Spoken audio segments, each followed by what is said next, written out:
people get involved in your campaign. They say, you know what, I love this woman, I love what she's doing, she's fighting for us.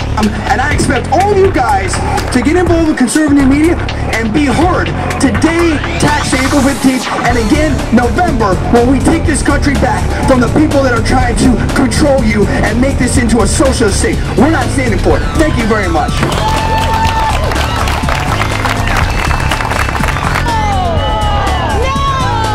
These people are speaking it out here. They're letting you know what's going on.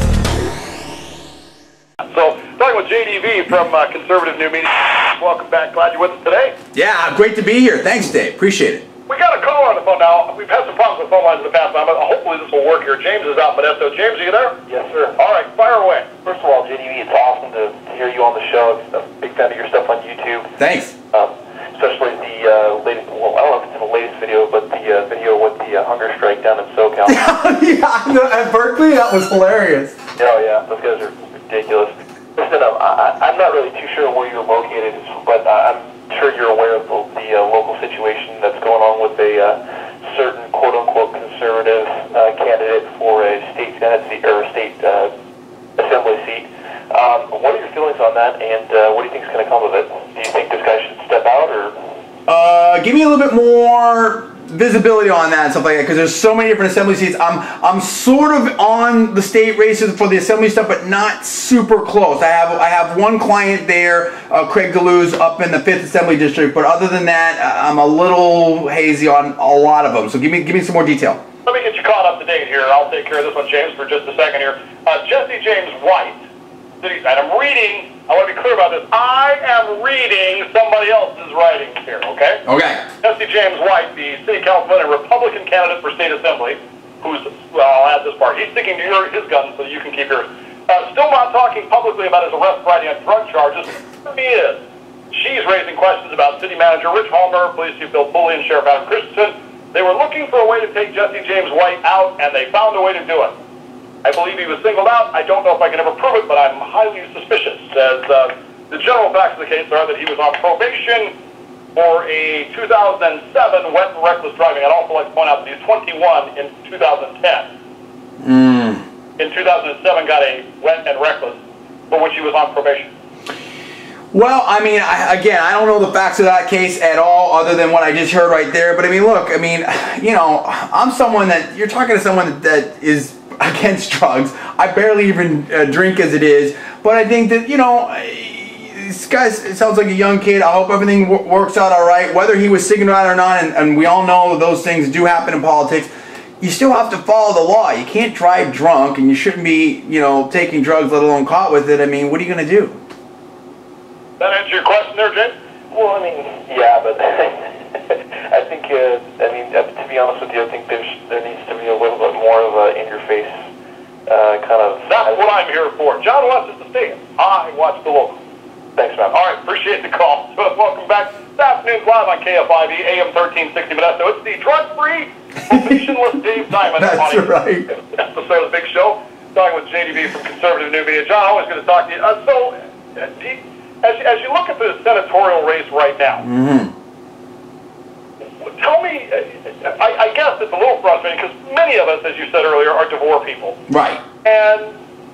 But you're saying there's no chance here. Yeah, I mean, honestly, as a veteran of politics since, I mean, I got involved in my first presidential campaign in 1988. You know what I'm saying? Like, I mean, I've been deep into this for a long time, and I don't need to get into my resume. Anyone can look at that, and I always brag too much anyway. But I mean, I know politics, right? DeVore's done. There's zero chance this guy's going to win. And I like Chuck. I like his family. I like all the Senate candidates. I'm saying if you look at this with cold, hard reality, and you're a conservative, you have to say Carly is the best chance, not only of getting your views heard, but also of winning against Barbara Boxer. And I'm telling you, I'm for the ABB party anyway. Anybody but Boxer, okay? Because she's so far off the left. She's so far off the cliff. I mean, you know, if she had her way with Barack Obama, we would become Greece within a lickety split. And so we have to beat her. I love Chuck. Chuck's going to be around. I'm sure he's going to run again. Hopefully he'll come work for conservative media. You know, we're going to get that thing rolling. And there's all kinds of stuff. So I mean, don't cry for Chuck. He's done fine. He's got a national name now. He's got a big donor list. He's got all that stuff going on. He'll be fine. But we have to win a primary here on June 8th, and then we have to win in November 2nd. That's what's most important. But I wanted to see what you thought about this whole governor's race, because that's starting to get interesting too. That's where I was going next. And as I've said before, and this is part of my issue with the whole thing, I just don't know. You know, I mean, I know what I'm looking at. I feel like a kid in a candy store who has to choose between licorice, you know, the nasty licorice. Now, do you like the black licorice or the red licorice? I don't like licorice at all. Okay. The choices are licorice or bubble gum, neither of which I like. Right. Like, there's no chocolate anywhere to be found. Right, and I'm deeply concerned. I know Poizner's claiming that he's gotten a boost lately. I know Meg's got more money than God. Right. But I don't, you know what? It's weird. I mean, I saw the movement, and I've been hearing from and you know, I'm a Poizner fan, and I mean, I have tremendous respect for Meg and what she's been able to do. If I could wave a magic wand and choose one, I'd love to have Steve in there, because he's just a cool guy. I think he's fighting the fight. Whatever he was before, he's definitely going conservative now, and he's just such a delight to be around. But Meg, I have a tremendous respect for too. But I mean, people are sending me this like, oh my gosh, it's, you know, it's getting close. You know, Steve's up 20 points or something like that in Survey USA. It's hard for me to fathom that he's up that much. However, I definitely perceive, both at the, you know, top level and below the waterline here with the political channels, that there is major blowback with Meg and the perception that she's buying this race, that she's not friendly to a lot of people that are insiders and conservatives and stuff like that. And that pushback, I think, is starting to happen. I think you're starting to have an almost a Corzine-like effect on that level. Oh, and just, I want to throw that out there too. I mean, the number one politician in the whole United States, I would believe right now, that Republicans and Tea Party people have to model themselves after, is Chris Christie. I mean, that guy is on fire, man. He is really hitting all the notes. But I think that there's some backlash there with Meg, and I think that also Poizner's putting some money in, so of course he had nowhere to go but up. But it's tough to, I don't know. I mean, we have to watch that one closely. I will do some serious investigative reporting this week and next to find out exactly where that race is at, because if it is close, I mean, you know, I'd love to see, you know, Steve do something, but I do think that I'm just still skeptical, I guess. So a week ago, on a Wednesday afternoon, or on a Tuesday afternoon, it was a week ago today, I get an email from the Meg Whitman campaign, Whitman 2010. Right. Meg 2010, whatever the heck it is. With the question was, you know, Dave, we like your show, blah, blah, blah, you know, all the soft stuff. And then it says, the Democrats have thrown millions of dollars at Meg Whitman, you know, to attack her in the primaries, blah, blah, blah. We'd like to know if you'd want to have a surrogate for Meg Whitman on tomorrow to talk about the Democrats' attack and why the surrogate, whomever it might be, is supporting Meg Whitman.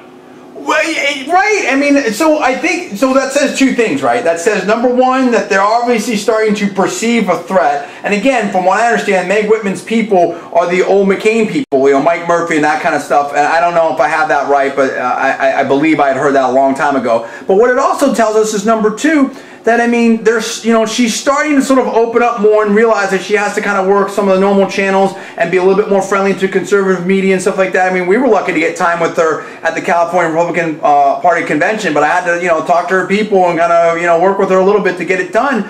And the thing of it is like, but why don't you get Meg? Why do you get a surrogate? How hard is it for her to pick up a phone and get something done? You need to get Meg on the show. She needs to be, you know, out there. John was, I don't want to talk to your surrogate. When she's ready to talk to us, call us, and we'll be happy to have her on. I got to take a break, my friend. You got it. Hang on. We've got another caller coming up here in just a second. It's Afternoon Live on KFIV, AM 1360 So, you want to join us real quick? 551-3483, 866-770-5556.